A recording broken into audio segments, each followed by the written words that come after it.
So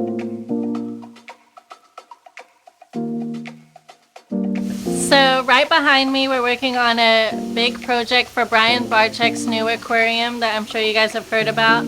We're creating each custom enclosure specific to each reptile that he has. So behind me, we use the Malawi rock wall panels. If you guys have a zoo or an aquarium or a big basement that you can have big enclosures, these panels are perfect for you. If you have something that's a lot smaller and you don't have the space for this, we still actually have the products for you.